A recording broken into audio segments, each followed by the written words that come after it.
everything that brought me alive. Going wrong like nonsense, playing with the monsters. They brought me alive, but got no alibi.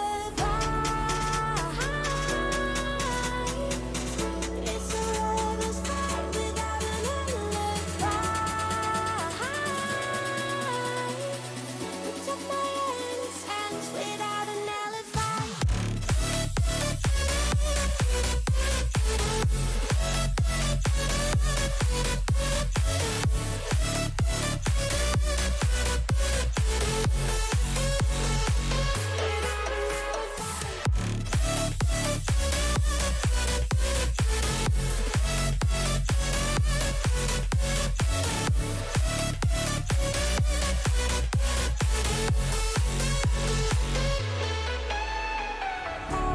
Smoking gun, you got me on the wrong. We know that will come. We're out up till dawn, but how can I hide it without an alibi? Good morning, good afternoon, good evening, and wherever you're watching in the world, welcome along to TTL F1 League 1 for the penultimate round of Season 17, which takes us to the United States Grand Prix at the Circuit of the Americas. We've decided the driver's title. There's still the matter of the constructors to be taken care of. In the meantime, my name is Kieran McGinley, and it wouldn't be a TTL stream whatsoever if we didn't have the lovely Mr. James here. James, how are you tonight? I'm doing really well, Kieran. How you doing? I'm not too bad. You know what? It's really been quite warm over the past couple of days, so I hope all the drivers there have at least a drink beside them to get them through this next hour and a bit. But yeah, I'm looking forward to it. Yeah, as I said before, a constructor's title could be decided here tonight, and if you missed out on the last stream or last week's race, we can exclusively reveal the new TTL F1 League 1 Drivers' Champion, and it was quite an interesting race, James, because it was all over before it happened. The championship was decided there and then. It was. Recon had a mistake going into turn 2, hit the wall and came onto track. He was out of the race. I think he got caught up in an incident with Kelvin, if I'm not mistaken. So Recon obviously out of the championship. Championship decided pretty much before it already begun in Russia. But in the end, it wasn't actually Kalsper who took the win out there in Russia. It was Thomas, the returning Thomas, who I said on the stream would be a one to watch. He could be, again, a one to watch here tonight in the US. And I think Thomas, and obviously with Kalsper winning the championship, it is all up for grabs for second and behind as well. Could be quite interesting, this one. Yeah, absolutely, and that is Kalsper wrapping up the Drivers' Championship, and he could go away a double-header winner, because he could try and grab the Constructors' title here tonight. And the points permutations are this. We've had Tom working hard in the background. He knows I'm not very good with the points, so he's done it for me. If Toro Rosso scored 27 points, at least, no matter where both the Renaults and the Mercedes score or where they finish, Toro Rosso will win the title. If Toro Rosso don't get outscored by Renault by at least 17 points and by Mercedes by at least 31 points, Toro Rosso win the title. Now that is assuming, of course, that they don't score really any points whatsoever. So it's really going to be a really tight championship to really retain, or at least stay in contention for both Renault and for Mercedes. And I think that the huge advantage goes to Toro Rosso, because what's that? 27 points, that's a third and a fourth place, James. That's all they need. It is. I think I'd make that a 62-point gap between Toro Rosso and Renault coming into tonight. So Toro Rosso have got a major advantage, not only because they've got two drivers racing tonight in the shape of Vaporon and Kalsper. Apologies if we pronounced Vaporon's name wrong. Myself and Kieran had a bit of a discussion before we came live about it, and you might hear two different pronunciations of the name, but we'll try and go with the right name that suits. But and he's taken the place of Ash Best as well, who was missing sadly once again tonight. But yeah, Toro Rosso had a big advantage, I think, and really, it's their championship to lose. Touch wood, they seal it and wrap it up here, but nothing is said and done until they cross the line on lap 28.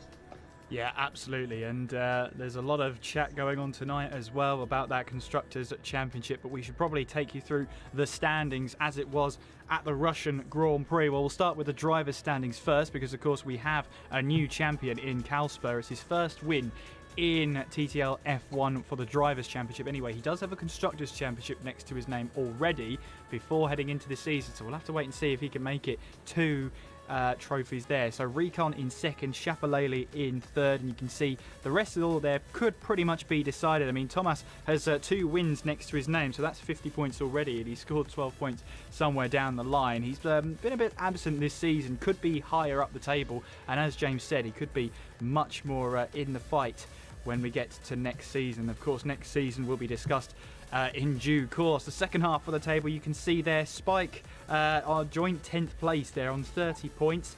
You've also got the likes of Ghosts, who's come in with 12 points there, and Kelvin, the Gort as well, down there at the bottom of the table, with Chubbs only just joining us there with the 2 points. Now the constructor standings, as you can see, Toro Rosso lead the way on 206, Renault in second, 144, Mercedes in third on 130. Bear in mind, there's only 88 points left to score in this championship if you take into account of 2 1-2s, the maximum points of 43, plus the fastest lap added on. That gets us to 88 points left to score, so it is very heavily in favour of the Toro Rosso cars tonight, and they've just got to make that thing work, basically, James. They've got to get these cars to the finish line just one more time, and they could wrap up the Constructors' Championship in the penultimate round.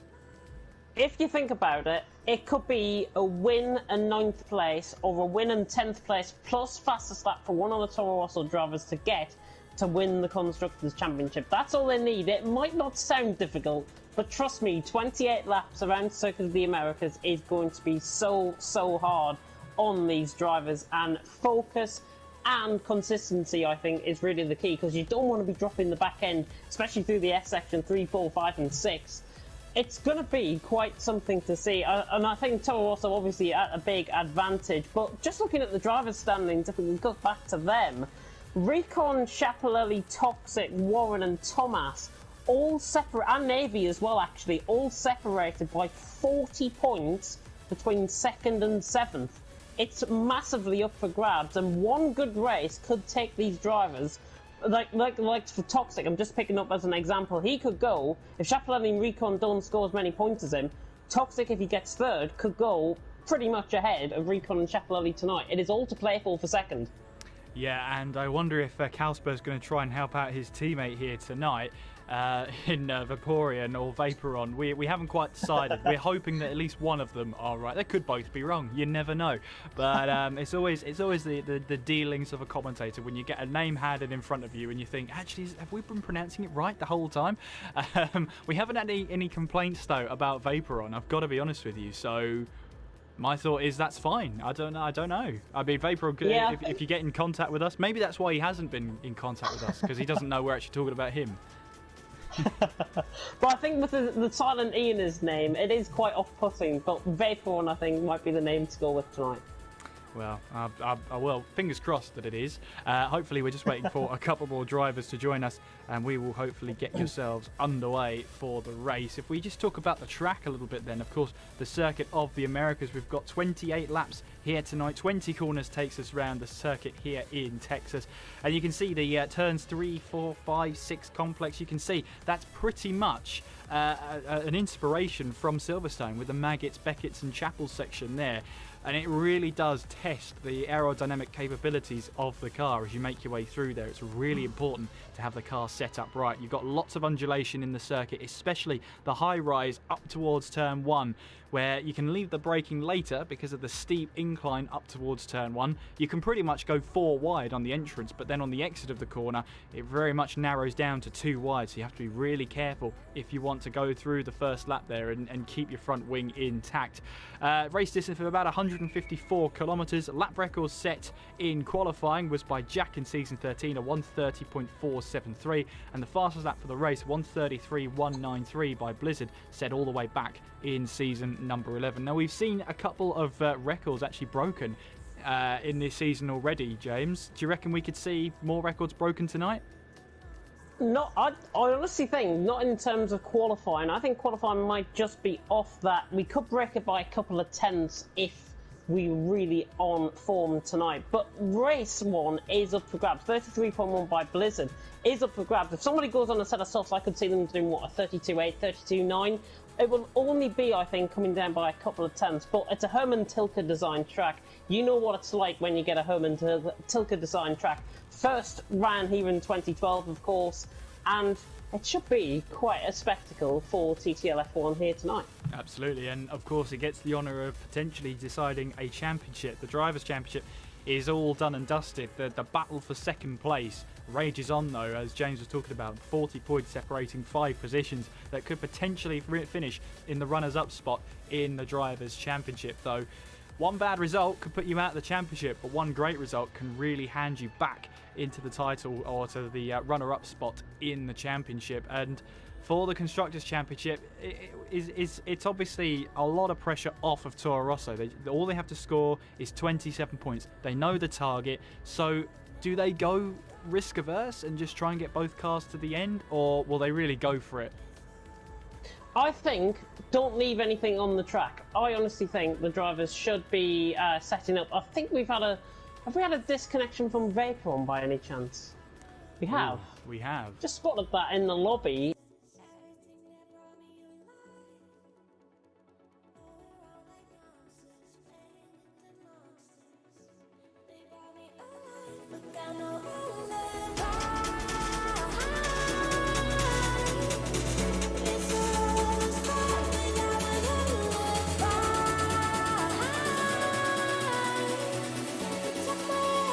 Slimble now in charge. The case in point for everybody already understood the host of it. So we'll get underway at some point, definitely. But we've got 15 drivers at the moment ready and waiting to get onto the track. And that's also going to favour Toro Rosso because that's less positions now worth 0 points. It is. And I think, honestly, it's going to bear into mind that Toro Rosso should leave it, I think, all out on track. They should go for everything, both Vaporon and Carlsberg, to really wrap up the standings. Just to speak about as well with the lobby host change, Vaporon's application closed. So that's why we've got a change in the lobby. And Carlsberg, I think, is on his way as well. For 15 seconds to join for qualifying. If not, he'll have to join for the race and start from the back. Yeah, I'm pretty sure that will be against the rules, though, if he joins during qualifying. So we'll have to wait and see how that all pans out. But we're going with 15 drivers then counting down in towards the United States Grand Prix and the penultimate round of the championship here in TTL F1. And, well, to be honest with you, when we get into the end of this season, you'll see why it gets a little bit, well, I don't know, emotional is probably the correct word. I've been apart with TTL F1 since season 7, when, you know, we used to record the race and then I used to do some editing afterwards, which was great. Then we went live stream, which I couldn't do that anymore. I didn't have the capability to use OBS or even, you know, my laptop was terrible. If I did do that, it would just absolutely, the laptop couldn't take it. Basically, it just didn't have enough memory. Now we've got Tom behind the scenes running the graphics there. I tell him to give you away, but you can't see him and you can't see any of us, so that's a bit pointless, isn't it? But it potentially is the end of an era. When we get to the end of this season, you'll have all heard of the TTML, TT Masters League, coming along with the joint venture with TMC. We're joining up with them, and now 5 divisions of drivers getting ready to race next season on the new game. So, to me, it is the end of an era, and I'll be enjoying the last 2 races under the TTL F1 name, and I hope you are as well, James. I'm really excited, I think, for the future, but we've got to focus, of course, on TTL F1 and what it's really become over the last few seasons. I mean, I've only been a part, I think, of this for 2 seasons for TTL F1, and obviously Andy has been a spearhead of TTL F1 as well. And honestly, from me joining, 9-10 months ago as a commentator to now, really bears into mind how far we've came on as a league. And I think this move with TMC, I think is going to be quite something. And I mean, I think I saw the statistics this morning. We've had something like 80 sign-ups already. all ready for the merge. Yeah, across 5 divisions as well. That's not entirely surprising whatsoever. And we have Warren, who has retired from the session. So too has Thomas, but I don't see... Oh, Thomas has left. Oh, he's left the session. That's why. I thought his name's not sort of greyed out, so I thought, that's a bit odd. How's he left the session? No, but you're absolutely right. He's actually left the session entirely at the moment, so hopefully he'll be able to join back. Because he started qualifying, he will be able to rejoin it. It is one of those exceptional circumstances where you can rejoin the qualifying session or the race session at that time. But Shapalele here making his way in through turn 12 and onwards now towards 13 and 14. Just to have a quick look at Shapalele, he's a quick driver, we know that. And if we have a look at the sort of championship standings that we have here, I mean, it's not been a bad season for Shapalele. He's 4th place right now, still in with a shout to get 2nd place in the championship. But I just want to have a look at his attendance as well, because that is a record that is kept. I'll just have a look at Shapalele, see how he's been this season so far. Well, he's attended every single race so far this season. Is that right? Yeah, I think it is right. Yeah. Yeah, that's about right. So I think his only time out of the points was Singapore, if I'm not mistaken. So he's been a consistent point scorer. How do you rate him going into this sort of brand new domain next season? Where do you see him? I honestly see him being right up there, possibly within the first 2 divisions at least. He has to be. He's one of the quicker drivers that have signed up. However, in terms of speaking about his qualifying lap, he's already invalidated his lap, which is not really that great to show, but the German will be hoping to try and get a good valid lap in. I think behind him is actually Kelvin on a lap, if I'm not mistaken. He's currently uninvalidated, so he's currently on a flying lap. And just having a look at his first sector quickly, his first sector was a 25.1, and Shapalele's first sector was a 24.4. So massive difference there. Well, we'll have to wait and see how it all goes down then in this qualifying session. Hopefully you can hear us, hopefully you can see everything, hopefully it's all going according to plan, I hope it is. But meanwhile we've got Recon making his way now down towards turn 12, and yeah, it's been pretty good season for Recon. I mean, obviously he wanted to have defended his championship, but at the moment currently sitting 2nd place in the championship right now. It's not been too bad, but I think he'll know that the pressure of the reigning champion, that always that pressure over you, may have just slightly hampered him this season. I've got to be honest, I think he's defended his championship pretty well this season, and he defended it in the right place. He is 2nd in the championship. Let's not forget, he is essentially best of the rest of everyone out on track, and 130.8 really backs that up. He showed very good consistency, Recon, in a few races this season. And he had 2 wins, of course, in Italy and Singapore, which really boosted his season up. If he had that early form, it could have been him and Carlsberg coming into tonight with a real good contention and possibly even a Drivers' Championship to really, well, just settle, really. Here comes Toxic towards the line. 2nd place for him, 131.0. And I think Toxic's one of those drivers who's really come alive since the halfway point in the season. How do you rate him so far? He's been under the radar, Toxic, I think, and the Red Bull man, obviously, he's been very consistent in his performances. I mean, I've got them up now, and he's pretty much scored all but points in 2 of the races. Italy and Russia last time out, the exceptions rather than the rule. But again, he had a good mid-patch in the season. Italy, was that Italy? Hang on, Hungary and Belgium, I should say. Getting confused up with my flags a little bit. And I think the flags are the wrong way around on the graphic, I've just realised. But Toxic, 2nd and 3rd. Sorry to interrupt you there, James. James has had a spin. Vaporeon's just had a spin there in turn 9. And that's just where that looks like the balance of what's it called? The centre of gravity, that's it, is shifted around too much in that car. And the weight transfer's not liked it at all, and he's gone for a spin. But it looks like he kept out of the wall okay, but he's got damage on the right-hand side of his front wing, so expect him back into the pit lane to get that changed. If you catch the curb too much through turn 9, you will end up half spinning the car or even full spinning. I think that's what we've seen with Vaporon there. And just to come back to the point that I was making about Toxic, he had a very good mid-part of the season. From Germany, Hungary and Belgium, he really scored a good chunk of points there. But again, last 3 races or so, he's only finished once in the points. So Toxic obviously has just got to keep that up. And for him obviously being 4th in the standings coming into tonight, he'd be hoping that some of the guys ahead, like Schiaparelli, like Recon as well, may falter. Thomas goes quickest, 1:30.7. Yeah, good time from the Mercedes driver, and that could be a name to watch going into next season. Obviously, he's had a little bit of a chaotic season. He's not been here for some of the races, but when he has been here, he's put in some great performances. Yeah, Thomas has been fantastic this season. I think his commitment has really shown over the last few races or so. And I know he was part of the KVR Nations Cup. We'll dwell on that later. But since when he's been coming here, I think he's only attended 3 or 4 races this season. He's won 2 and was very unlucky in the other. Thomas has got really good pace about him. He's still in with a chance of getting 2nd in the championship, regardless of him not attending many races. I think it comes to show his characteristic. And just a flag up on a stat as well, 6 out of the 9 pole positions this season have been converted to a race win. This means a pole to win ratio of 67%. Thomas could be trying to buck the trend once again here tonight. Yeah, absolutely, and well, maybe try and ride that trend as well. So yeah, it has been a season where pole position and the track position in qualifying has been so important this season.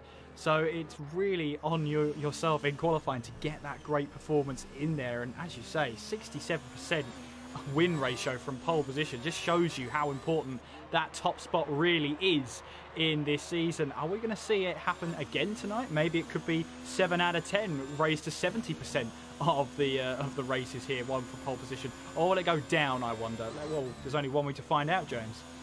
It could be about 75%, I think, the ratio towards the end. I was just catching on board with Schiaparelli at the end of his lap there, came across the line to go 2nd, 1:30.8. The German driver really driving well, and he's only 400ths off Thomas. But as the track begins to evolve, obviously it's bright blue skies here, you should see quicker lap times towards the end of the session. Are we in danger then of the lap record being broken? We're only 3/10ths off it at this moment in time, so it's not too far to go. Yeah, absolutely. Just to take you through some of the championship permutations then, the Toro Rosso team could win the championship here tonight. And as you'll see on the screen, the championship permutations there, if they score 27 points or more in this race, they will win the championship. But if they don't get outscored by Renault by at least 17 points and not by Mercedes by at least 31, they will also be crowned champions here tonight. So what that equates to, James, is if they finish at least 3rd and 4th, that's it. They've wrapped up the championship. Yeah, and I think honestly it has come to show with Toro Rosso this season. We have seen so much consistency from both Calsper and indeed Ash Best when he's appeared. And I mean, he won in Britain, if I'm not mistaken, did Ash Best. So Toro Rosso really gaining up there. They've got Vaporon in the car tonight. Will Vaporon continue to get the trend up for Toro Rosso and try and outscore everyone out on track? Big advantage, by the way, I think, for Toro Rosso. Mercedes have got 2 drivers, but Renault only got the 1, and that's with Recon. So they're already at a slight advantage in terms of Renault being down to 1 driver. Yeah, that is a huge concern for Renault as well. On top of that, Mercedes, obviously they've got Thomas and Warren here. Warren, who has retired from this qualifying session already, and Thomas is leading the way here in qualifying. Got a racing point off at the penultimate corner. It's Spike. So, yeah, I'm not sure what happened there. I can only think he's probably lost it on the curb, on the outside curb through turn 19. The only way. Former champion in TTL F1 is Spike, and what I always say, don't underestimate Spike. He's had a pretty good season on the wheel though as well. I mean, he's joint 10th in the championship, 30 points, consistent point scorer. When he's put in the performances though, he's really been shining through. He has, and I think Spike, honestly, with that change from the controller to the wheel, I think within the first 2 rounds of the season, Spike really came evolved. It took him a couple of races to get going, but the consistency was there, and soon when he evolved really from the controller to the wheel, he's been an avid, consistent driver, and he's currently 9th here on a set of hard compounded tyres, 33.3, his current best. But Spike, former TTL F1 champion, he could be one to watch going forward in the future when we merge, of course, for TTML. Might be one to watch. Absolutely. We'll have to see where he's placed in those divisions later on, as Slimbo here is now making his way onwards now towards 13. And then we go through 14 and 15. And obviously, don't be surprised to see cars go side by side on the entrance into 12 all the way through turn 15. And then possibly even through 16, 17 and 18 through the treble right-hander, through Verstappen corner, I like to call that one. And then in towards the final corner here. Well, if you can get ahead at turn 19, you've then got to defend yourself as you make your way up towards turn 1. As Toxic now, 130.668 there for Toxic. Here comes Slimbo towards the line, who sets a 31.5, improving by just over 0.2 of a second. It doesn't move him up positions, but it does improve his time. Yeah, Slimbo found about 0.4 in that final sector. I was just running a comparison to his last lap, and he was down by 1.5, nearly 0.2 of a second in the first two sectors, which really made up the time there by nearly 0.4, as I say. Currently in 5th, 31.5. He can go quicker than that. I think he can sneak into the 30s, but Toxic as well, just going on to top with a 130.6. Only 0.2 away now. As Thomas goes top Even again, less. 130.622 from Thomas, who now puts it on provisional pole position with just over 5 minutes to go. It is the Lithuania of Thomas on pole position with Toxic in second, Recon third and Chapelele fourth. Slimbo fifth, Lighty sixth, Cass in seventh, Calsper in eighth, Kelvin in ninth, and Spike rounding out the top 10. The Gort is in 11th, Sean 12th. Vaporeon, Warren and Shubs have not set a lap time in this session so far, but Warren is not taking any further part in this qualifying session. Yeah, I think it's a shame, and obviously Mercedes would have wanted to be at the advantage for the constructors, but Thomas is currently doing the good job out on track. He's 400 to have Toxic in terms of lap times. He's currently on provisional pole. There was a jump up there for position, and it was Chubbs going 5th with a 131.5, and again he was consistent on his debut last week in Russia and scored points. Chubbs might be one, possibly for a good top 10 finish. But an interesting thing to note as well, Calsper is now out on a set of medium compound of tyres. Between the Delta, you should see him probably improve, nearly 1.5 seconds, I'm thinking. It could be around, Chubbs, Slimbo sort of area, I think, if he gets a good lap in. Lighty is around turn, I believe that's turn 15. Yeah, it is. So he's obviously lit up the rear tyres at some point there and gone into the wall. So that's the second time he's spun in qualifying today. First at turn 12, now here at turn 15. So not looking good for Lighty at the moment. He's currently 7th place though, 32.0 in the Alfa Romeo. Let's just have a look at the best times and the tyres that the drivers have set their best lap time on. It's pretty much a red wash, apart from Calsper, 32.8 from the Toro Rosso driver. That's on a set of the hard tyres, so expect a lap time to come from him later on a quicker set of tyres.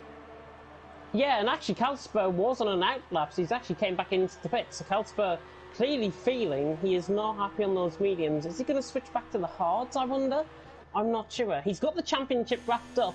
I think, though, he shouldn't be taking too many unnecessary risks for the drivers ahead. He's got the pace, we know, but it's all about that mid-pack battling. Will Calsper, currently in 9th in the session, if he stays as he is, and if nobody improves behind him, Calsper is going to be in a big danger, I think, to maybe miss out on a top 5 tonight. I can't see him getting a top 5 from there, personally. Well, we'll have to wait and see, because obviously right now he's on the hard tyres. He's set his best lap time on that so far, but that doesn't necessarily mean he's going to be sticking on those tyres towards the end. Vaporon here now on the medium tyres, now out there for a lap. He's the only driver who is running in this session yet to set a lap time as he now makes his way through that high-speed section. Going through the long right-hander, then in towards turn 8, then up the hill through, now we're turn 8. I always get lost. It's so easy to get lost in this X session. Now through turn 9, and then through the slight kink of 10, all the way down towards turn 11. Yeah, it's very, very easy to get lost in that S section there, especially in the first sector. It's just, was that 2? Was that turn 4? I don't know, but here we are at turn 8. Yeah, through turn 11, he's looking pretty good. This has been a very smooth lap from Vaporon currently, but look at the sun glinting into the driver's eyes going down towards turn 12. You've got to try and make sure that it's a good braking zone, pretty much braking at the 75-metre board if there was one there. And Vaporon looking very nice, and he's not too far off actually on a set of mediums here. A 1 or 2 flat through the middle sector. He's going to be in and around Chapelele Chubb sort of area, I think, with this one.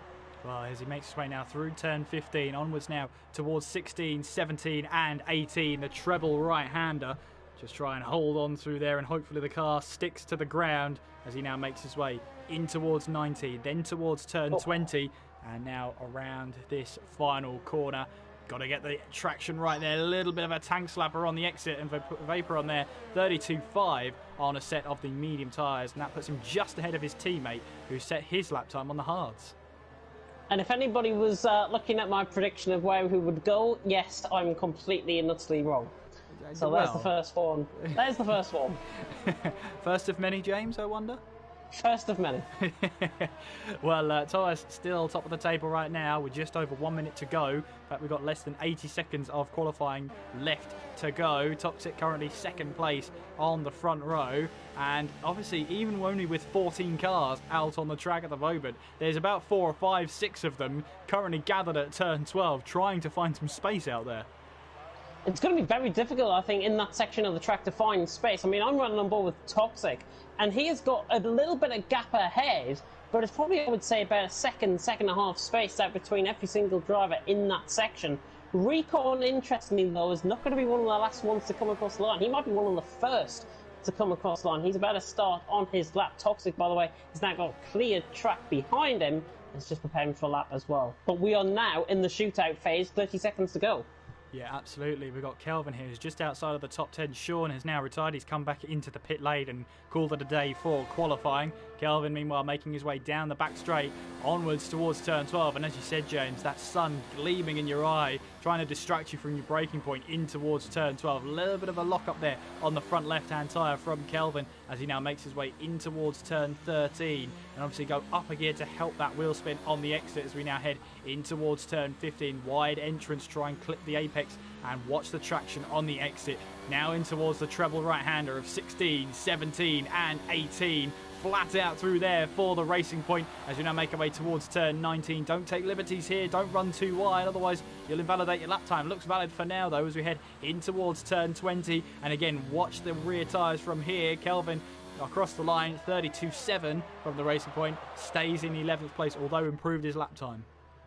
Yeah, good lap there from Kelvin, 32.7. He's only a tenth of a second off the GOAT, which is where you want to be, really. Just having a look at Thomas, he's 2 tenths up on his lap time. Are we going to see the record broken for qualifying? He's going to be one of the first to come across the line as well. And I think Recon's just ahead of him. Yeah, Recon's just ahead of him, although the circuit is red, implying that the lap has been invalidated, but he's still pushing like it's on here as we make our way now in through 19. You can see the car twitching there on exit, and now heading in towards turn 20, on towards the start-finish line. Recon comes across the line, no improvement in his lap time. Thomas with a 1:30.3, and that is your new qualifying lap record as it stands. Can anybody beat that one? Toxic comes across the line, 30.5, improves his lap time, but not his position. Shapalele now coming around the final corner. Slimbo, 1:31.0, now moves himself up to 5th place. Shapalele up onto the front row, 30.531 from the Williams there.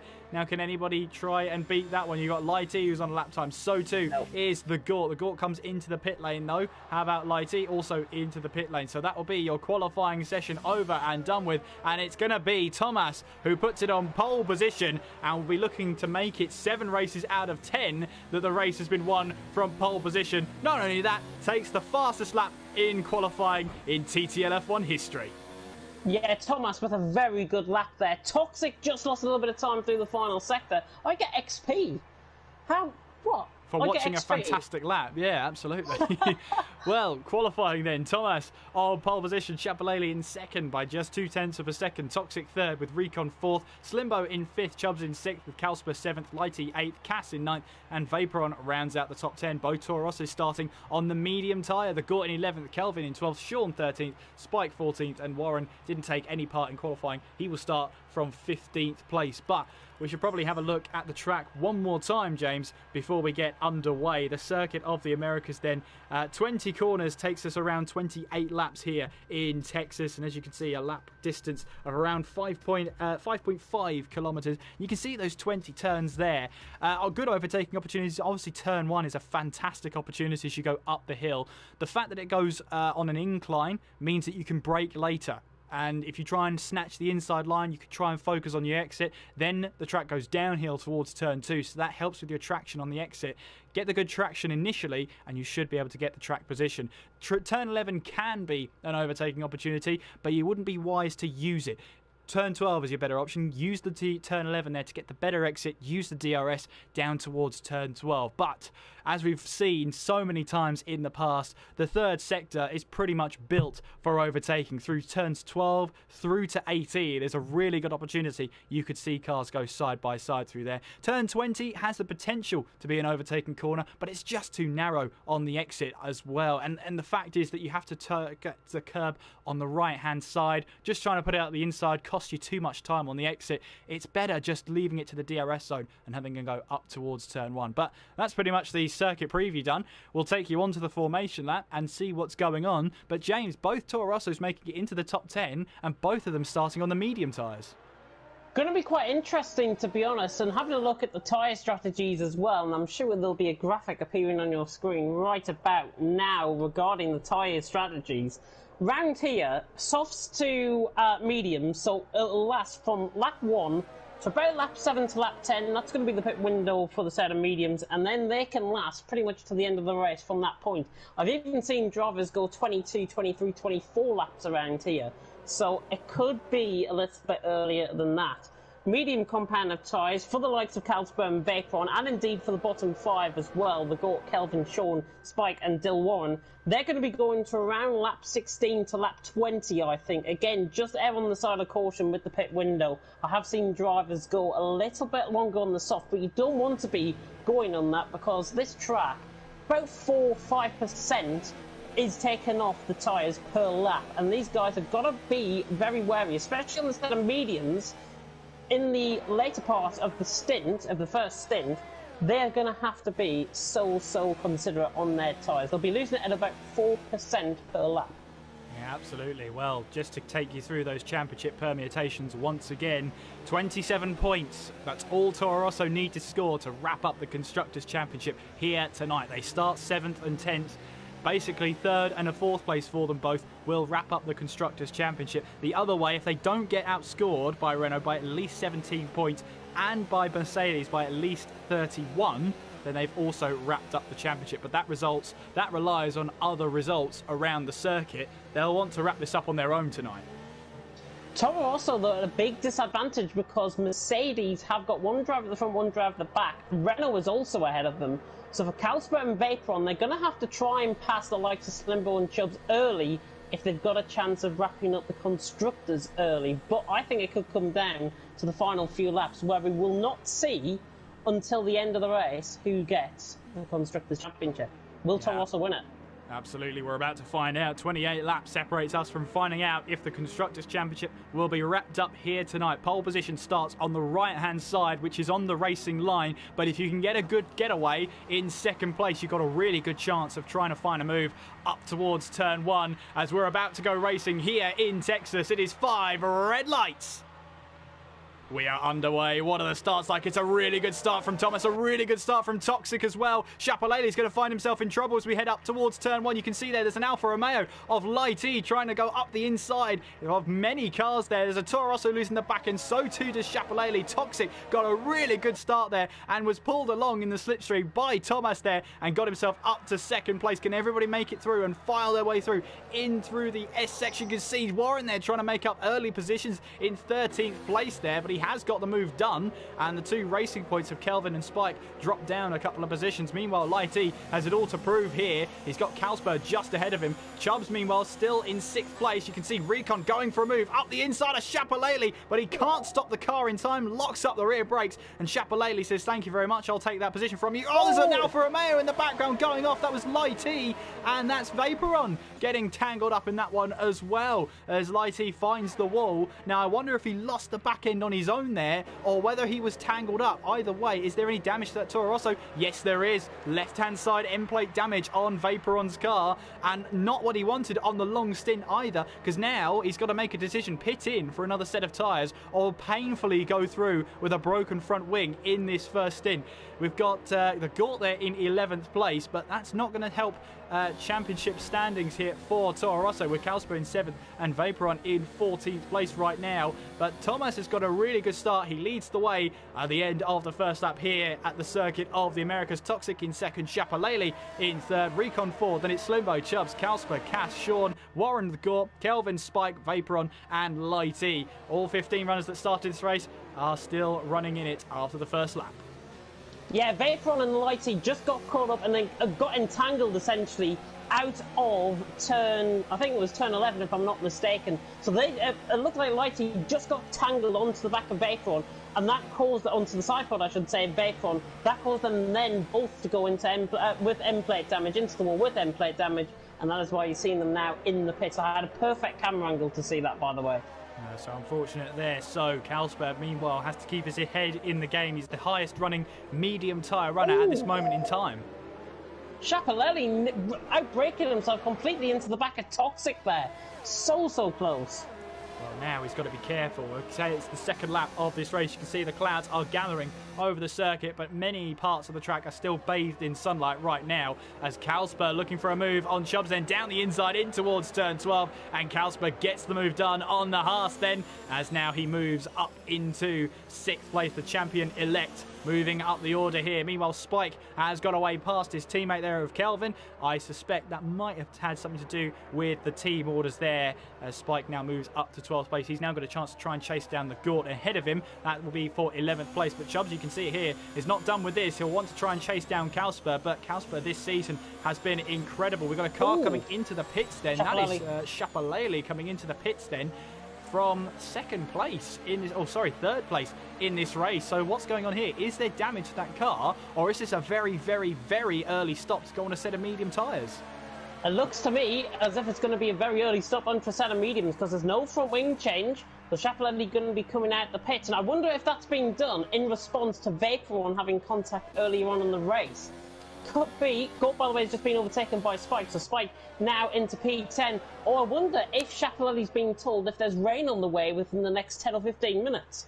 That's also a good opportunity there. That's a great call. That could be the case. Lighty picking up a 3-second time penalty. He pitched in to replace his damage, as too did Vaporon. They've come out on hard and soft tyres respectively.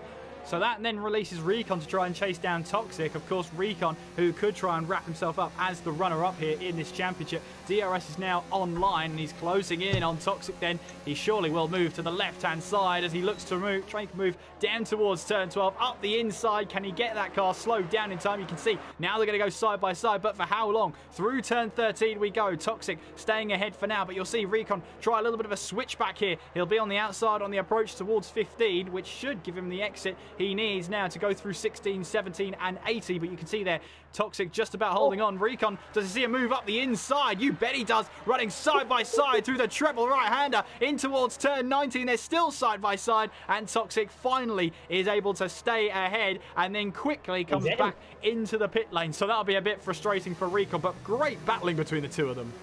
Fantastic battling. Toxic drove that to absolute perfection. Recon trying to go around the outside on the inside line through 16, 17 and 18, the triple right-hander. It's now let Slimbo and Kalsper get slightly into play as well, as Recon is now only a second ahead of Slimbo. It was 1.4 seconds, so the gap has came down. Spike, by the way, is mince-meeting his way through the race, and he's up into 7th, and he's just gone past Dill Warren. So Spike is having an absolute flyer of a race. Yeah, that was a great move up towards turn 1. Just timed that to perfection with the DRS and was able to get the move done on Warren there. Spike now up to 7th place on those medium tyres. He's making it look easy out there at the moment. Let's see how far he can go.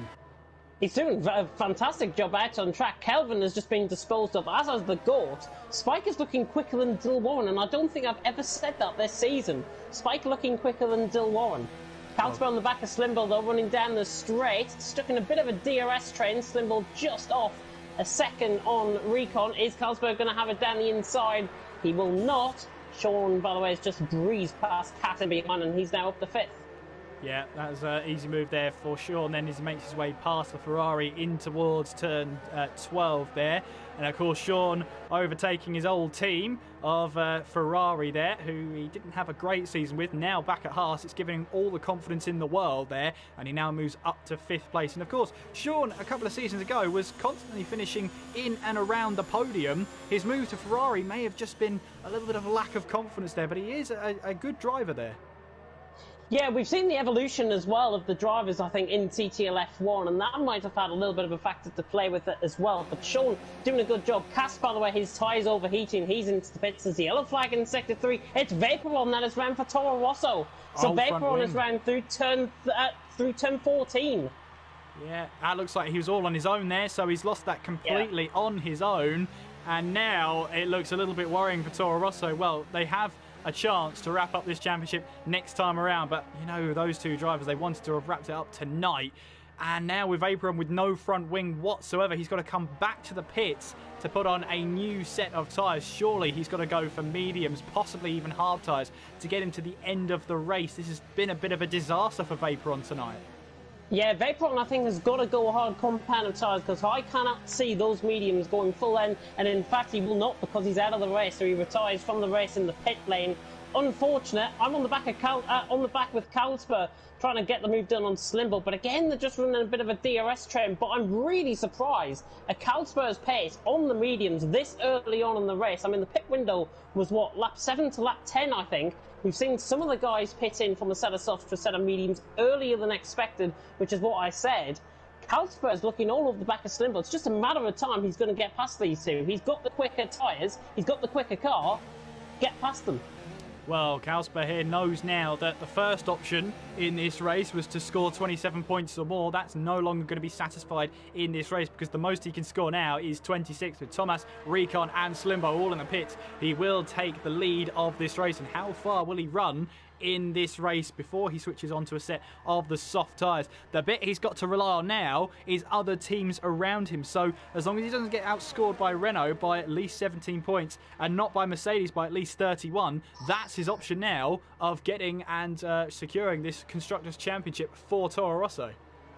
Yeah, big news as well out on track. Schiaparelli and Toxic have both undercut Thomas.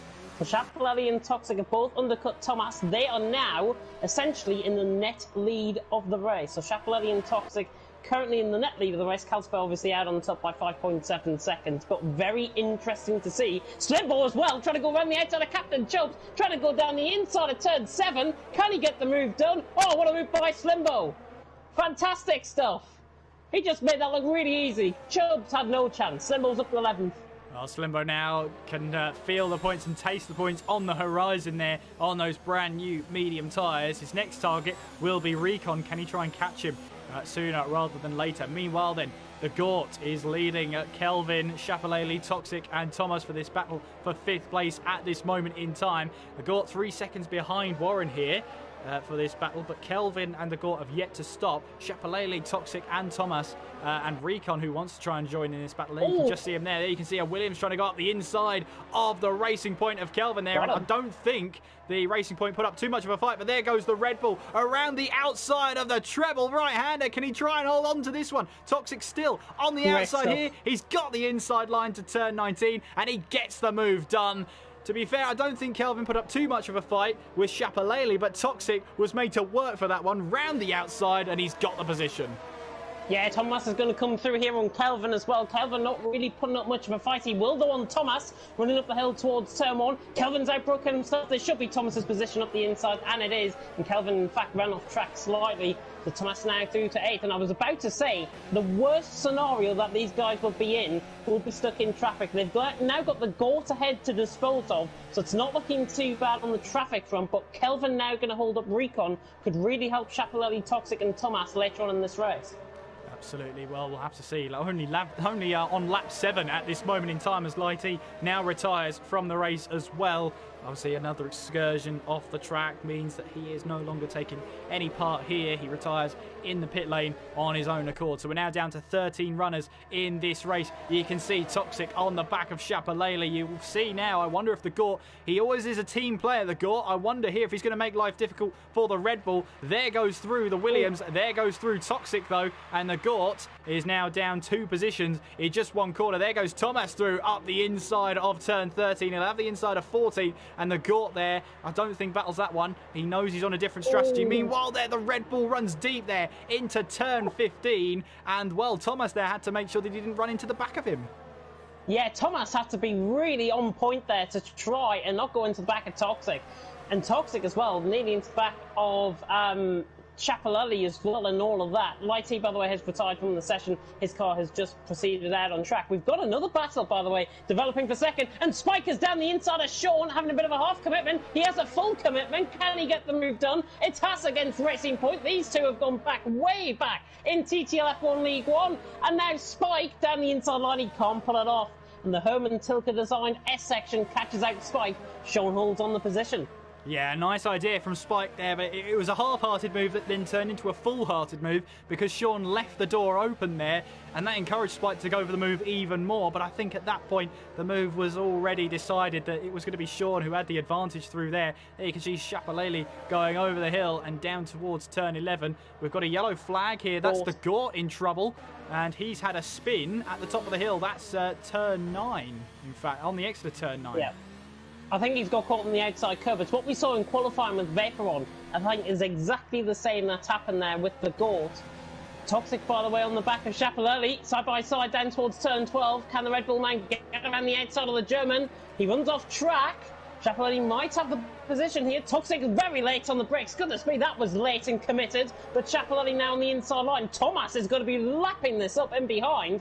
Toxic trying to go around the outside of turn 15. And now Thomas, it's not going to be 3 wide, is it? No, it's not. It's going to be 2 wide. Toxic and Shapalele, 5th and 6th. And now Toxic down the inside line gets the move done on Shapalele. Fantastic room again. Fantastic driving between all 3 of them. Thomas tried to get the move done on Shapalele, but in turn, Toxic gets the move done on Shapalele and he's through and he's up to 5th. Great racing. Oh, great racing there from the 3 of them. Thomas now has a chance to try and get past Shapalele up the hill. Spike, meanwhile, has got the move done on Sean, then in towards turn 2. Let's have a look at that one. No, because they're still going side by side through turn 2. So Spike this time, will he have that move done? Yes, he will. Spike this time around gets 2nd place off of Sean's hands and now is 9.3 behind the champion-elect of Calspur here this season. So I wonder, how, let's see, and let's keep an eye on that gap and see how it develops over the next few laps.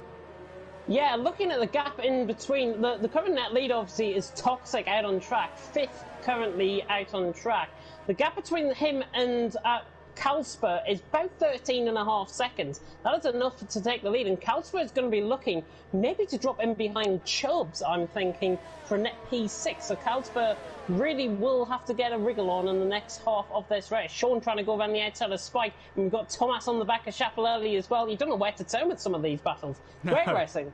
Absolutely not. You never know where to look, and by the time you've looked in the wrong direction and moves happened off screen, that's always the way when you've got a race like this. But Thomas looking ominously at the back of Shapalele. We've seen plenty of moves down the inside in towards turn 15 over the years here in TTL F1. That's always one you have to watch out for, as that lovely angle there as we head through the treble right-hander. Lap 10 of this race now. Calspur leads, but yet to stop in this race. So too Spike and Sean yet to stop, as is still Warren as well. They're in 4th place. You're watching the battle for what is now 4th place, as Warren has it all to do to try and defend from Toxic. Toxic here looking for a move up towards turn 1. Up the hill he'll go, and will Shapalele try and follow suit as well in the background? Yes, he will, and tries even to try and get a move on Toxic there, but Warren gets a little bit of oversteer and also sees his teammate behind as well and lets him go. And Warren now down 3 positions in 1 corner, although one of them was his teammate, and I'm sure that was an orchestrated move there. Yeah, it was an orchestrated move. Toxic as well, just picked up a 3-second time penalty, as has Thomas, cutting across on turn 7, riding on board there with Dill Warren. But Shapalele now just losing a little bit of time to Toxic. Toxic, I think, currently is looking quicker out of these guys. Maybe on the lap pressure tyres, Thomas, though, is right on the back, and now these guys have pretty much disposed of the traffic. Apart from Spike and Sean ahead, who is still yet to pit, and they're having their own private battle. But Chapelelli now has got it all to do. Toxic goes across the left-hand side of the track, running down towards turn 12, tries to break the toe. No need, really, as Chapelelli didn't even follow him. Recon trying to go around the outside of Del Warren, locks up slightly the Mercedes man, and the Renault has got that done off track. Hand of rage given to Recon. I think he's got to let him back through, though, to be honest, and he does. Yeah, it was a move off track there. Warren wasn't giving him much space, but Recon did complete the move off the track there, and the Dutchman will feel a little aggrieved about that one, but he's let the move go for now as Warren goes across there. Recon trying to go around the outside now of the treble right-hander, now on the inside of 19 here as we make our way through. They're side by side now as we head towards turn 20. Recon up the inside now in towards 20. Has he got that move done? Yes, he has, and gets the DRS as well. Warren will try and fight back up towards turn 1 here as they're going side by side here now up towards turn 1. Recon has the inside line, Warren on the outside as we make our way in towards turn 1, but I think Recon has that move done there, and well, the Renault now moves up to 7th place. Yeah, Recon having to really work hard to get that move done. Del Warren just gave him no room at all. Recon giving him a little bit of a treatment, I think, running down the straight, moving across on his line multiple times, which obviously is allowed going into the corner, but it's not allowed, I don't think, down the straight. Like, I would call it excessive weaving, if I've got to be honest. Thomas down the inside of Chapelelli, down into turn 11. He's gone too deep, has he, or has he got the move done? It's going to be side by side. It's going to be side by side. Which of them has the DRS? Well, Thomas does, and the Williams doesn't. So Thomas timed that to perfection. Now Chapelelli will try and tuck into the slipstream to try and make a move stick then as we head now down towards turn 12, and Thomas has got the move done. Meanwhile then, there is Sean going through and trying to defend from Toxic there as there's a huge squeeze going in towards the 14 there, and now on towards turn 15. Sean has just about defended that position, but Toxic surely with the better tyres has the inside line now for the treble right-hander, and Sean just lets it go there. He doesn't have the grip to fight him going through that treble right-hander inward towards turn 19 and 20, and Toxic now up to 3rd place. All net leaders, by the way, have now got 3-second time penalty. Chapelelli has just picked up a 3-second time penalty as well out on track. So this race could be decided on penalties. I'm pretty sure Recon hasn't picked up any yet. So he could be in the driving seat later on in this race. Thomas. Thomas switches to the inside. Oh my God, what a move. Has he got that move stuck? Yes, he has. Thomas moves up a position then into 4th place. Caught Sean napping. Meanwhile, there goes Chapelelli. He's on the inside here trying to get a good camera angle there. And Chapelelli took advantage of Sean, who saw Thomas coming out of nowhere. And the German gets the move done then. Up to 5th place he will go. And that is as opportunistic as it gets. This is why we like seeing and commentating on TTL F1 League One. The racing tonight is world class. I've got to be honest. Toxic, Thomas, Chapelelli, and Sean as well put up a great defence, but Chapelelli just timed it to perfection. Literally cut in front of him, out on track. Del Warren's gone a little bit too deep in the background. A shot Slimbo, I think, is going to be through on him here. Warren hasn't picked up the DRS. It should be Slimbo's move, but the Mercedes man's still on the back of the Ferrari. And the Mercedes guys need more points. It's beginning to come over a lot cloudier out on track. Is my prediction of rain later on in the race right? Well, the Ferrari and the Mercedes going side by side now in towards 13. You can see there Warren trying a little bit of a cut back there, but Slimbo parks it on the apex, and Warren's around! And he somehow... Oh no, he is out of the race. That looks like a rear left tyre off the car, and Warren is out of the race. He put his foot down on the loud pedal and never took it off again, and unfortunately the rear tyres just spun up, and he's now out of this United States Grand Prix. Well, that just leaves one Mercedes now to try and fight in this Constructors' Championship now. Thomas currently in 4th place. Remember, Recon is the sole Renault in this championship battle, and there's rain falling. There is drizzling on the track there. Just moisture in the air, falling down onto the track. I wonder now, how does this shake it all up? End of lap 14 will be intermediate conditions. I can guarantee right now. Recon has just got Sean. He's just diced him side by side. They go through turn 7. Contact. A little bit of contact. He was the car ahead though and all of that. Recon, I think, would have got the move done anyways. Well, that'll certainly be looked into by the stewards if it's taken there. Meanwhile, Toxic is on the back of Spike here. Remember, Toxic has stopped in this race already. Spike has not. Spike then obviously looking to try and stay out for as long as possible on the best sort of tyres to get him to the intermediate conditions. There goes Toxic then, and you'll be able to see Spike being left behind. There goes Thomas, though, up the inside in towards turn 12 here. The Racing Point trying to hang on here. He'll have the inside line for turn 13. He's trying to outbrake the Mercedes then in towards 13. Now we go through 14 towards turn 15. And the Mercedes has the move done then. Oh, does Spike make contact? Yes, he did. Thomas then makes contact in a chain reaction with Toxic as we now make our way through that treble right-hander. We've got to be careful here in these greasy conditions. Oh, Spike very close to the back of Thomas. He just locked up, I think, going into the corner. Went into the back of Thomas. There's no front wing damage, luckily, on that car. He gave a little weave to, I think, say sorry there. So, good sportsmanship shown. Thomas still on the back of Toxic. And, in fact, Toxic is going to be made to look really inferior running down the straight. Thomas is going to get the move done. Is this for second position? Because Calspur, if these guys pitch in at the same lap, Calspur is going to be out in front by an absolute mile. Absolutely, you can see Chapelele and Spike battling through. Oh, we go through the S's, and Chapelele and Spike make contact there, going in towards the S section. I think that was side pod to side pod there, as Chapelele retires immediately from the race there, and he has now become the 4th retirement from this race, as his car now will be driven to a place off the track. But side by side going through the S section, which is normally only 1 by 1, and there was only one way that was going to end. Yeah, we've seen it before, and we've seen some good moves, actually. Chapelele completed a move a couple of laps ago on one of the drivers further down the field. It was so unfortunate, I think. I could hint maybe a slight sense of desperation from Spike to try and defend the position and try and get his car in there. But honestly, it's a bit of a 50-50. I'm sure the stewards will look at it. They will indeed have a look at it, as we're just approaching halfway distance here in the United States Grand Prix. Currently, Calspur leads the race, and obviously it's in his favour at the moment. He now comes into the pits. I don't know, is it the right time for intermediate tyres, or is he expecting this rain not to stick around? Either way, he's into the pit lane now from the lead of the race, yet to make a stop here. And what tyres are at the ready here in the Toro Rosso garage? Are they the green wall tyres? Yes, they are.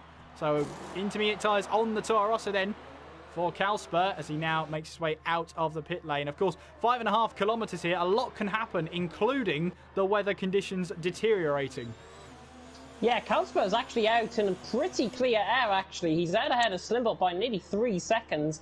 It will bear into mind, though, it does look like to me the rain is getting heavier out on track, but honestly, it could have been a lap too early, I think, to be honest. And I mean, he's losing all sorts of time to Slimball already. I mean, he just lost 5/10 through the first sector, but it's getting visibly wetter, and I think the spray beginning to come off the cars. That's a big indicator for when DRS will be disabled, and it should pop up, I think, within the next 30 seconds. Well, Thomas and Toxic, you can see they're going through turn 9, both of them struggling for traction on the rear tyres. Of course, the first thing that goes in these conditions on these dry tyres is the tyre temperature. The canvas of the tyre starts to drop. And once that happens, you can't get the heat into him, therefore you don't have the grip. Meanwhile, Slimbo here showing Calspur that the slick tyres are still the way to go, going side by side. They've both thought, well, actually only Slimbo will have the DRS there, running down towards turn 12, and Slimbo does get the move done in towards turn 12. But at some point, these drivers have got to stop, and Thomas here currently leading the way. Remember, the gap between Thomas and Calspur at the pit stops was 12 seconds. Now, bear in mind that Thomas and Toxic will probably have to come in again. They've got to try and open up that gap so that they're not caught by Calspur and that they get the track position. Yeah, I think, honestly, these guys will be in next lap around because the rain is coming Toxic's down. in. There is spray. Yeah, Toxic is in. And Recon as well. So there we go. Then Thomas stays out. Recon and Spike also in. I wonder if Slimbo comes in. Yes, he does. Yeah. So Calspur's going to be going up the order a couple of positions here. Toxic onto the intermediate tyres, but there's a little bit of a queue coming out of the pit lane. There goes Calspur trying to take all those positions, which he does, and now moves up to second place. 18 points at the moment for Toro Rosso, but Mercedes there, 25. So that gap is coming down. 62 points. You can see that the weather conditions have really deteriorated going through here, and Thomas is probably thinking to himself, I should have pitted. Thomas is going to be out in second position, and it's as simple as that, because Carlsberg is only 12 seconds behind. It's not 12 seconds for pit stop, it's more like 20 seconds for pit stop. So I think Thomas could be out in the thick of the action, maybe between Recon and Toxic, I think. Well, Chubbs here and Cass. That is actually Chubbs and Sean battling side by side there as they went through turn 2.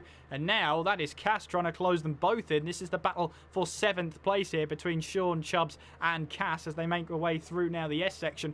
What was before just a couple of gears down every other corner has now become a little bit of an ice rink as you go through there. DRS is now disabled, so that's the surefire method there of figuring out that it is now time for the changeover.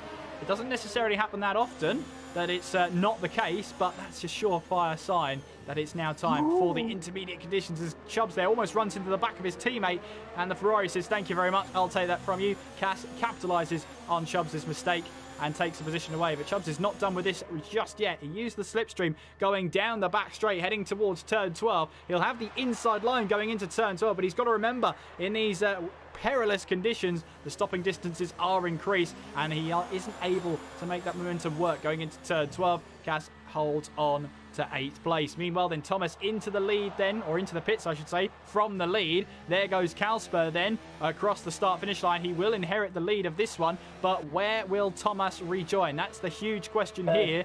Toxic is now making his way out of the final corner. This is going to be a close one. It could be a battle up towards turn 1. Maybe not for second place, but definitely for third. Here comes Thomas then up the inside as Toxic goes wide on the entrance into turn 1 here, trying to get the better exit out of turn 2. And Thomas just about rejoins ahead of Toxic here. But Toxic has been on those tyres for a lap more. He will have had the track temperature or the tyre temperatures now up to optimum. Thomas won't. Yeah, he's sliding a bit through the S section, and Toxic not really feeling that confident. Thomas 8.2 seconds behind Carlsberg, so Carlsberg has played the blinder here and has now ended up with a reduced margin, albeit it was 12 seconds, now 8 seconds, but albeit Carlsberg is now out in front and he's going to control this race, so he's played an absolute blinder out on track. Still, there's a three-way battle for 7th, 8th and 9th as well. Out on track, Cass is right on the back of Sean, and the Ferrari is stuck in a bit of a Haas sandwich out on track. Yeah, absolutely. All three of those cars are Ferrari powered as they make their way now down towards turn 11, and Cass thinking about a move up the inside. There was Chubbs there getting onto the curbs there, which of course do not stop the cars in the dry, let alone the wet conditions, as they now head down the back straight onwards towards turn 12. Just having a look at the Constructors' Championship. I'll be back with you with that in a moment because Chubbs is closing in on the Ferraris. We make our way down towards turn 12, but he backs out of a move, not confident enough to get a move down the inside, done there, as we now make our way in now towards turn 13. And again, all three of those cars running single file formation for now, just seeing if the other one makes the mistake here. Chubbs could make a move down towards 15. In fact, it's Cass who's going to try and make it down towards 15, but you saw the opposite lock there he had under braking there to try and slow the car down. The brakes just locked up and he almost lost control of that car, but you can see there Chubbs is now all over the back of that Ferrari. It's important here that you don't make those mistakes with 11 laps to go. Yeah, it's really important that you don't make the mistakes like Sean has just done through turn 19, and now Cass and Chubbs nearly again into the back of Cass. He knows his braking points. Maybe he should just take maybe a little bit too cautiously, because I fear he might go into the back of Cass sooner rather than later. Now it could be too wide, certainly down towards the hill. There's the yellow flag in sector 2. It's the ghost that is round, and Chubbs nearly down the inside of Sean. Gets Cass though. Cass realising he was coming. Chubbs gets the move done. He's up to 8th. Cass now down, and he's up and he's down into 9th position, but he nearly got 2 for 1 there. He did, at the cost of almost hitting his teammate there, but Chubbs, he's lost the back end there, just about gathered that one up, as the Ferrari now tries to take full advantage, but possibly had to take evasive action there against Chubbs to try and stick his, or just keep out of trouble there. At this moment in time, as I'm trying to work it out, Carlsberg leading this one with Thomas in second. As it stands, to me, the championship battle will go, or at least the Constructors' Championship, to the next round, because Carlsberg has the lead of the race, Thomas in second. That's a points gap of 7. Now, the points between Toro Rosso and Mercedes are 76 points. There's 88 points. In fact, no, it'll go down to 44. So, at the moment in time, then, Carlsberg is exactly where he wants to be. At this moment in time, Toro Rosso are going to win the Constructors' Championship, but still quite a way to go, though. I'm just doing some quick calculations as well. Toxic's off! Toxic is off there onto the grass, somehow keeps it out of the wall, heading straight for the camera there, but he manages to gather it all up, and all at the cost of just one position. My goodness, the heart rate would have gone up a little bit there. And he's got Spike all over the back of him as well. He's going to have really bad overheating tyres now. Spike could see this as an opportunity to go down the inside of turn 1, but knowing Spike, he's not going to go for the move. And again, Toxic, just slight kick of oversteer going into the corner. But Toxic now beginning to put his head down, and he's got to try and gun for it. He was looking slightly outpaced compared to Thomas ahead, and Thomas was gaining on Carlsberg. That gap has now completely disappeared. So now Toxic in 4th position, and Slimbo's off as well through turn 2. Well, Slimbo then off the track as these conditions are just proving to be more and more perilous. Chubbs, meanwhile, getting a move done on his teammate there on Sean in towards turn 1. He's now up to 7th place. And Spike now has an opportunity to try and get past Toxic, going down the back straight. Toxic running a little deep in towards turn 11, but no doubt that's to help his traction on the exit and reduce the wheel spin there. Also helps you to get the car in the right place as Slimbo's now out of the race. Turn 9. At the crest of turn 9. And that is the Ferrari driver's day over and done with. Unfortunate for him, he was having a good race there in 6th place, but it's all come to an end for him at the crest of turn 9. Kelvin and Gort now going to be getting points as well. So top 10, there's now 10 points available for the guys out on track. 10 positions available for points out on track. Gort, who's been going out there all but on his lonesome, bless him, and he's still going to pick up points. Yeah, absolutely, and that's the importance of staying in the race. There's valuable points that could be had if there are retirements, and there only needed to be 5 of them to get yourself into a guaranteed point scoring position. That's exactly what's happened, and the Gort, when he goes past turn 9, will be able to inherit the last point scoring position. The only catch now is that he's got to make it to the checkered flag in order to score those points. Yeah, Gort will be just thinking, I honestly think, he'll be just thinking, let's get this car home. Spike is locked up completely. Going down towards turn 1 has lost all sorts of time to Toxic, but again, Toxic sideways out towards turn 1. And he was nicely through turn 2 there, and he's just in front of Spike by about 0.6 of a second. Toro Rosso, by the way, currently as it stands, as Toxic runs wide, 231 points. Renault will be on 159, and Mercedes will be on 148, but 149 plus Thomas's fastest lap. So what's that? 231 to 15 to 159? Do the math, somebody. I'll do the maths for you. If it finishes like this, regardless of fastest lap, Toro Rosso are the Constructors' champions because they're ahead of Mercedes by, what's that, 76 points. 17. So that's a huge margin to get down. And then, of course, with the Renaults, they're 62 points ahead. So as long as they stay 44 points ahead or 45 points ahead, they will wrap up this championship. If Carlsberg finishes at the top there and no other driver can make anything of that, there's only one car per team running in that now. So if that's the case, then Carlsberg will wrap up the Constructors' Championship as well. Which is, I think, fantastic. And again, it just comes to show his consistency this season. He has played an absolute blinder in terms of his strategy. He's going to get the tyres towards the end of the race, no doubt about it. He is 8.4 seconds clear of Thomas. Last time I looked, it was 7.7. So Carlsberg is clearly quicker than Thomas out on track. Recon just looking like he's losing a little bit of time compared to Thomas. Toxic and Spike still fighting for 4th and 5th.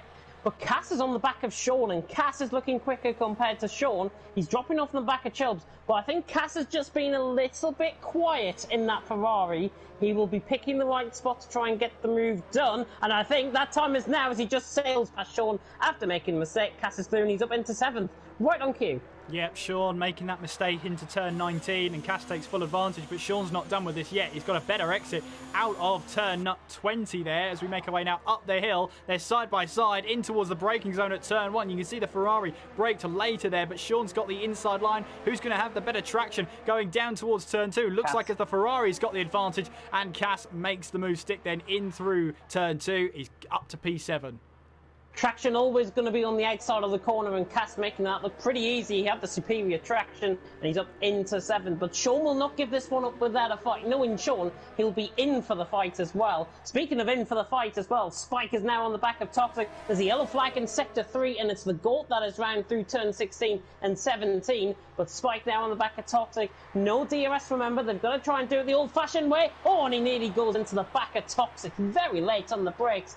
But Toxic holds on to P4. Spike maybe trying a little bit too hard. He's just overheating the tyres slightly. And there's a yellow flag in Sector 1 and 2. Kelvin is round as well. So both of the guys at the back, do not retire because you're going to pick up points. Yeah, absolutely. The Gort comes into the pit lane then, so he's might have received some front wing damage there and pitting for repairs. Yeah. What that's going to do then is put him a lap down. Yeah, right side end plate for the Gort. He's getting the front wing change. And that is Carlsberg just going past him as well out on track. So he's going to be a lap down, but as long as he continues out on track, he will be picking up that final point scoring position. And I mean, for him, it could be the difference between finishing... Where is he in the standings? Let's have a look.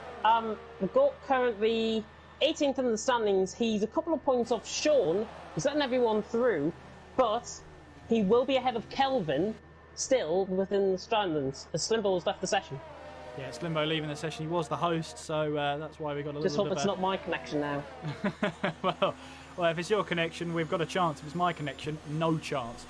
Thomas picking up a 3-second time penalty there for multiple warnings. No doubt that will be slightly for track limits as Sean tries to close in on Cass once again. Meanwhile, Spike trying to keep that car in line there. You can see the oversteer in these treacherous conditions as we head our way now down through turn 9 onwards towards turn 10.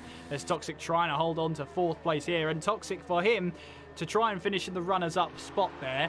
He needed to really try and finish ahead of Recon and Thomas, but for him it really has been somewhat of a breakthrough season for him. Expect things from him next season. Yeah, I mean, Recon is only outscoring him by 3 points out on track, and Chapelletti and Dilwarren out of the question. Now, Will Falls Toxic, oh my god, Spike nearly into the back of him again. He is really messing up his braking points out on track and nearly causing me to have a bit of a sweat on. But Spike, oh my goodness me, nearly into the back. What was I saying? Toxic. Yeah, he's had a really good breakthrough season, I think. And honestly, 78 points to his name. He's going to be picking up 12 as it stands. We might see changes because of penalties, but Toxic has really driven well. At his best, he's been really consistent, but at times he's just been that little bit inconsistent. And tonight, I would say, comes into the back of about a 60-40 for him. I think he's been there tonight, but he just hasn't looked as good as what he normally does. And it might be because he's driving in the intermediate conditions, which I don't think he's really used to. Yeah, but he's pulling that gap now against Spike as we make our way in towards turn 1. It's now a second, just over a second. I don't think so. Nice try, James. There's blue skies starting to show on the right-hand side of the track, however, so I think it might be starting to clear up soon. I don't know if it's going to clear up before the end of the race, though. That's the only thing. But I think the rain is still falling for now. But obviously we will keep an eye on it as we head into the final few laps of this race. Kalsper leading the way. Thomas in 2nd place. Recon trying to close in now. 7/10 of a second separates the two of them. Toxic in 4th with Spike in 5th. Chubbs is in 6th place with Cass in 7th as he's struggling now through the S section. Sean will try and capitalise on that in 8th place. Kelvin running in P9 and the Court now in 10th place. He's a lap down on the leaders at this moment in time. But Recon now has really closed up to the back of Thomas. Yeah, Thomas made a mistake up the top of the hill through turn 8. So he just got a little bit sideways there. Recon gap was 1.2 seconds. It's now only 4/10 of a second out on track. And Recon is looking better in terms of the tyre wear compared to Thomas. I have a feeling Thomas is just overheating his tyres, locking up into the corners, which is really costing the tyres to overheat. Just saying that, Recon has nearly had a right old moment out of turn 15. So I don't want to try and curse the drivers out on track. Sean, in the meantime, is trying to get the move done on Cass as well for 7th and 8th, and he's still on the back. And as I said, Sean is not giving up this position without a fight, and he's staying very consistent to the back of Cass. Yeah, I think that gap did grow, and now it's come back down again. And obviously Sean now trying to close in on that Ferrari. 2 different lines being taken in towards 15 there. You can see Cass taking a wider entry to prioritise his exit, and Sean trying to take the dry racing line to just keep himself on the track there as they now make their way through the treble right-hander. We have 5 laps to go, 4 and a bit if you're picky, as Kalsper's now negotiating the S section as he makes his way through turn 8 and then towards turn 9. He does lead the way by 9.6 seconds ahead of Thomas Recon, the Dutchman, the former champion, we will have to say, by the end of next week's race. But he will hold the championship for another 2 races before Kalsper will take the crown off of him. And obviously Recon will want to end this season on a high at least. Toxic really struggling, by the way, and now Spike is all over the back of him. Once again, just biting at the cherry in front. Spike trying to get the move done. Toxic trying to break the toe at every single corner. But Spike, I think, honestly, he's running all over the back of him. It's just a matter of time if he can get the traction and if he's got the pace down the straight to try and close up on the back of Toxic. This should be game over soon. I think Spike up to 4th should be soon. Well, he's not gaining on him as much as you would think because he's turned the ERS battery down again. He realised he wasn't going to be closing in on the back of Toxic, or at least in a position to make the move. Oh, Recon's nearly gone down the inside of Thomas through turn 15. Sorry to cut in you there, Kieran, but honestly, he was so close. He had a half commitment into the corner. Thomas saw it coming. He just changed his steering, essentially, going into the corner. Recon's so close to the back of Thomas. Recon really wants this, and he nearly kills me through turn 19 as well. Well, he wants this second place in this race. He wants to secure the runners-up spot for the championship. There you can see Kalsper there starting lap 25, going through turn 1, just at the very top of your screen there as we saw that shot. Thomas second, Recon in third, and Recon here will want to try and get past Thomas. At the moment then, we're breaking that regular trend of the pole sitter taking the race win. Looks like it's going to, the percentage of poles to win in this will go down to 60% as it stands. 6 out of 10 races, but still, majority of the races this season will have been won by the man on pole position, as we're on lap 25 of the penultimate round of this season. Kalsper, Thomas and Recon is your podium so far. The battle for 4th rages on as well. Toxic and Spike battling by less than a second.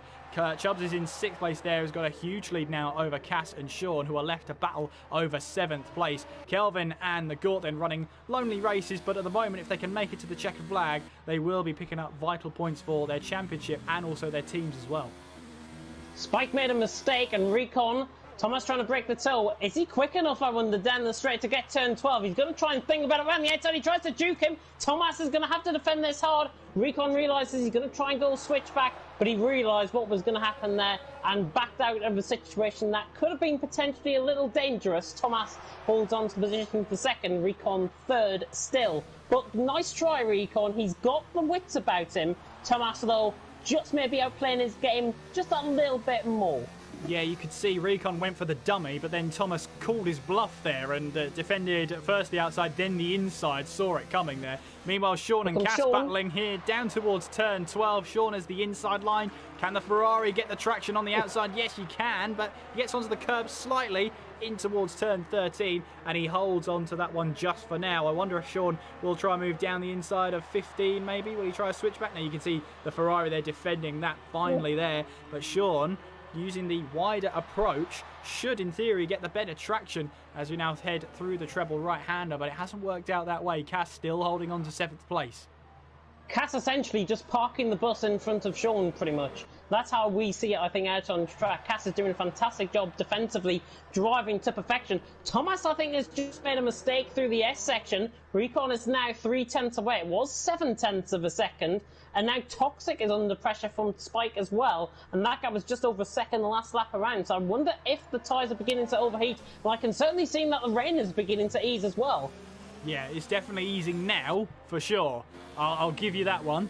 But I don't think we're going to see dry running for the rest of the race now. That the drivers will simply think it's not worth the time and effort to put on some dry tyres. So expect some cautious, expect some cautious driving towards the end of this race, as they'll have to try and keep those intermediate tyres within the proper temperatures. That means then you could see at some point down the back straights and down the home stretch the cars moving out of the racing line, to just try and get some water onto the tyres and keep the temperatures down. Meanwhile, Sean gets the move on Casten, going through turn 9 and then through turn 10, has got the move and moves up a position, then into 7th place he goes. Recon still battling away with Thomas then as they make their way through the treble right-hander. Kalsper only has around 11 kilometres to go before he can seal the double. He's wrapped up the Drivers' Championship last time around.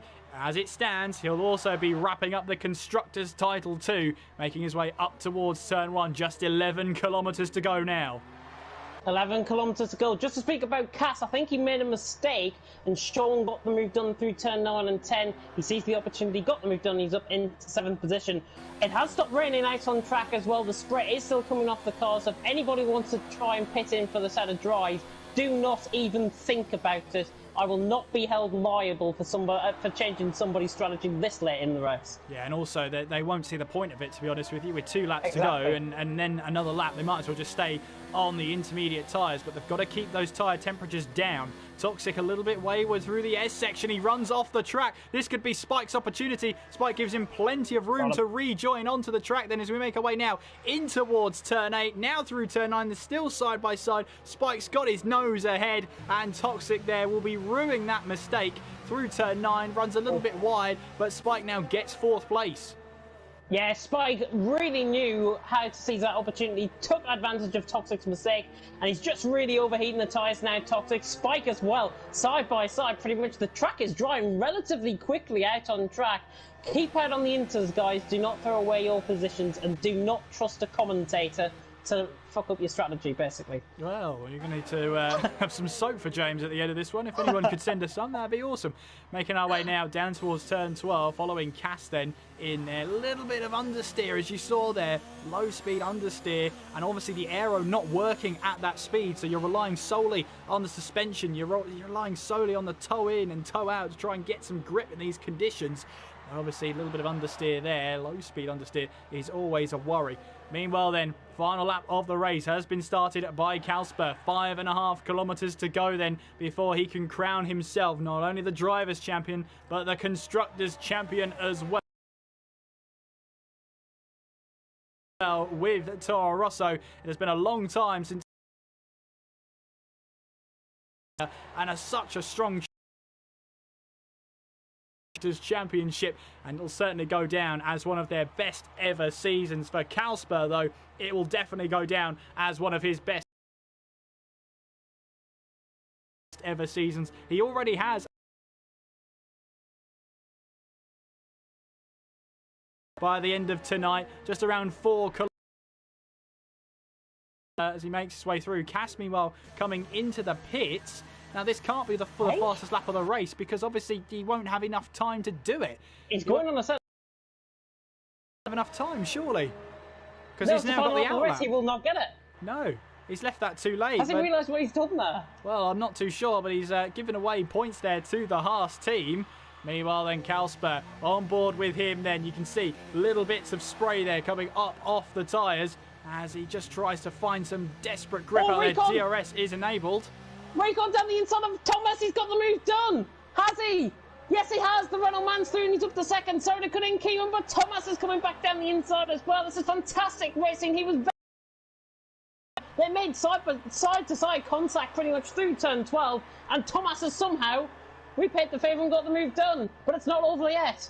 Thomas still battling on then, but meanwhile Kalsper will come around the final corner then of the United States Grand Prix. He will cross the line to win the Constructors' Championship for Toro Rosso. They have done it. They cannot be caught anymore. Ooh. Thomas and Recon battling into turn 20 and they come together. Recon up the inside and couldn't make the move stick. Thomas crosses the line in second place. Recon will jump Thomas on penalties. So Recon actually takes second there. I still think that means that Toro Rosso are still the Constructors' Champions. Spike coming across the line in fourth place. Toxic coming across the line in fifth.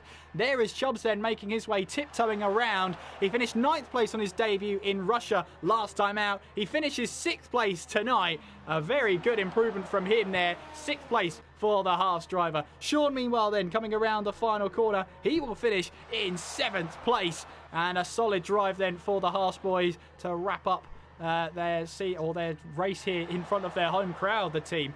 Kasmimar on the soft tyres obviously wasn't going to get fastest lap of the race. That's what he tried to go for, but sadly just left it a lap too late. If he wanted to do that, he should have pitted on lap 26, or at least on the end of lap 27, to give himself a chance.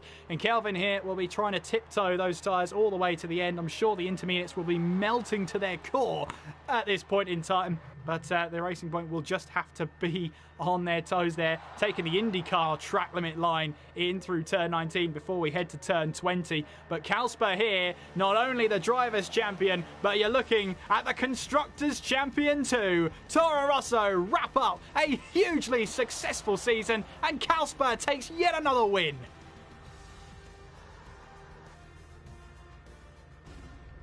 Well, there he is. Kalsper wraps up the Constructors' Championship with Toro Rosso, with only one car per competing team. Toro Rosso, Renault and Mercedes. There's no way they can be caught now. Toro Rosso are your Constructors' Champions.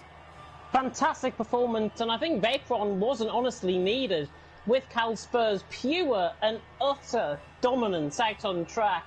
He played an absolute blinder, pitting 2 laps earlier than the rest of his rivals, and he just drove it to the line, and he was faster in the intermediates as well. Well, that is the I can't even find the words. He's very consistent. That's what I'm trying to say. Absolutely. And with that comes the official, unofficial results then for the United States Grand Prix. Kalsper takes the win from 7th place on the grid. Recon in 2nd, with Thomas rounding out the top 3. Spike in 4th, with Toxic in 5th. Chubbs in 6th. Sean 7th. Cass in 8th. Kelvin 9th, and the Gore rounds out the top 10, and of course rounds out the finishes of the United States Grand Prix. Non-finishers: Slimbo, Shapalele, Warren, Lighty and Vaporon all retiring from this race here tonight. But one thing is for sure now, the Constructors' Champion has been decided, and it is Toro Rosso. They simply cannot be caught. And now we head, James, to Brazil, where you'll probably see the fast drivers not take part in qualifying and try our last to first challenge. But a huge congratulations to Toro Rosso, who have wrapped up that Constructors' Championship. They've just been the avid, consistent drivers, I think, out on track, and honestly, fantastic stuff from the Toro Rosso guys. Ash Best as well has had a big part to play in the team, despite him not attending as many races as what he would have hoped. But he's done a fantastic job, as has Vaporon, even though he came in for one race. Yes, he didn't finish, but he's had a slight part to play as well. But it's all down to that man there, Kalsper, who really took the race by the scruff of the neck, dominated out on track, and 69 points is the gap. 231 for Toro Rosso, 162 for Renault. That confirms the championship for Toro Rosso. Absolutely. So we go into the next race with nothing to lose. So that's what the drivers will be thinking. So make sure you do tune in next week for the Brazilian Grand Prix. Before we go, obviously, we do have to advertise the TT Masters League. Go follow the new account on Twitter at TTLML. TTML _F1. There you go. That's the. You can see it on screen now, hopefully. So make sure you go and follow that new Twitter account. And I'm pretty sure, with as you said, James, rumoured to be sort of 80 drivers signing up. Well, there are 5 divisions. That's why I'm not surprised. And all will be revealed later about when and where you can see all of that action. What you can say is you will see it here on TTTV. So make sure you are subscribed to the channel. Hit the notification bell so you're notified every time the channel goes live. But James, there's nothing left to fight for as we head to the next round. So let's come up with a reason why everyone should tune in. My reason is there's nothing to lose now. All the drivers will go for it. I think the drivers should go for it as well. It's as simple as that. Everyone has got to lie it on the line. If they want to make a good impression for next season, last race is the time to do it, even if it's going to be on a different game. Absolutely. So hopefully you'll join us for that one next time around. Don't forget as well, in 2 weeks' time, we of course have the 100% Challenge Cup at Silverstone. 100% race around the British Grand Prix. Make sure you don't miss that one. That is going to be testing my knowledge of the corner names at Silverstone. Hopefully you'll join us for that one. But make sure as well you're following myself and James on Twitter if you like the commentary team. Make sure you're following at KS McGinley. Good luck with spelling that one. And of course you can follow James on Twitter as well. It's at B52Head. Well, thank you very much for joining us for what has been a successful night for Toro Rosso. They've wrapped up the Constructors' Championship, and now all the drivers will be looking at the next round thinking there's nothing to lose at a track everybody loves, the Brazilian Grand Prix, and I hope you will join us then. In the meantime, thank you very much for watching. I've been Kieran McGinley. I've been Jim 10. Take care of yourselves, and we will see you next time.